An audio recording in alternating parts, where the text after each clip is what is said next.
कहानी की शुरुआत में हम ड्रासा नाम की एक शार्प शूटर को देखते हैं जो पिछले कई घंटों से एक टनल में छुपी हुई है। दरअसल वह यहाँ अपने शिकार का इंतजार कर रही होती है। ड्रासा को पास के एयरपोर्ट पर एक गवर्नमेंट अफसर को मारने का टास्क दिया गया था। कुछ ही देर बाद रनवे पर एक प्लेन लैंड करता है। ड्रासा को जैसे ही अपना शिकार नजर आया, उसने उसे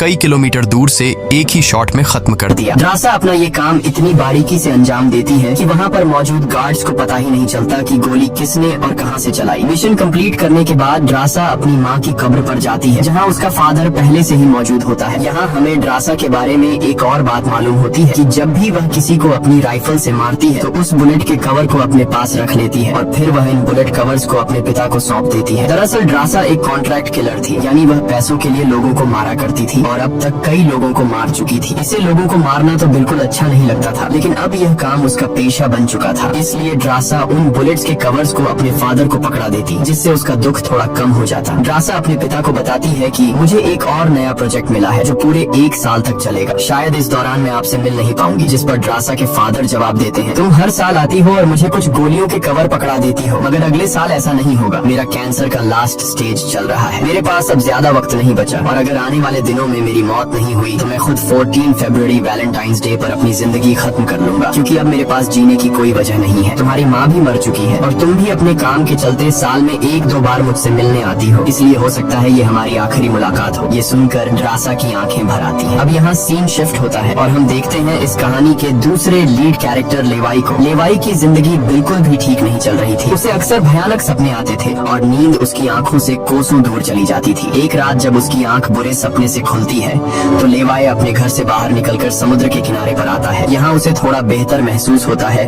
और वह अपनी डायरी में कुछ लिखने लगता है। तभी लेवाई को अचानक उसके फोन पर एक मैसेज आता है। उस मैसेज में उसे एक एड्रेस दिया गया होता है जहाँ उसे जल्द से जल्द पहुँचने का कहा गया होता है। लेवाई बिना वक्त गंवाए एक मिलिट्री बेस पर पहुँचता है और वहाँ उसकी मुलाकात होती है एक लेडी ऑफिसर से जिसका नाम बार्तो है। बातचीत के दौरान हमें पता चलता है कि लेवाई कोई आम इंसान नहीं बल्कि एक आर्मी ऑफिसर था, लेकिन अब वह रिटायर हो चुका है और सिर्फ इतना ही नहीं, वह एक डेडली स्नाइपर भी रह चुका है। वह अब तक 200 से भी ज्यादा लोगों को स्नाइपिंग से मार चुका है। बार्तो लेवाई से कहती है, मैं तुम्हें एक मिशन पर भेजना चाहती हूँ क्योंकि तुम एक बहुत ही अच्छे स्नाइपर हो और ये सिर्फ तुम ही कर सकते हो। लेकिन मिशन पर भेजने से पहले बार्तो लेवाई से एक बहुत ही जरूरी सवाल पूछती है, अगर तुम इस मिशन पर गए तो क्या तुम्हें याद करने वाला पीछे कोई है? ये बात सुनकर लेवाई को कुछ अजीब लगने लगता है, लेकिन फिर वह जवाब देता है, नहीं, मेरा इस दुनिया में अब कोई भी अपना नहीं है। ये सुनकर वो लेडी लेवाई से कहती है, तुम तैयारी कर लो, कुछ घंटे बाद तुम्हें उस मिशन पर भेजा जाएगा और वहाँ तुम्हें 1 साल के लिए रहना है। इसके बाद लेवाई को बेहोश कर दिया जाता है और जब उसकी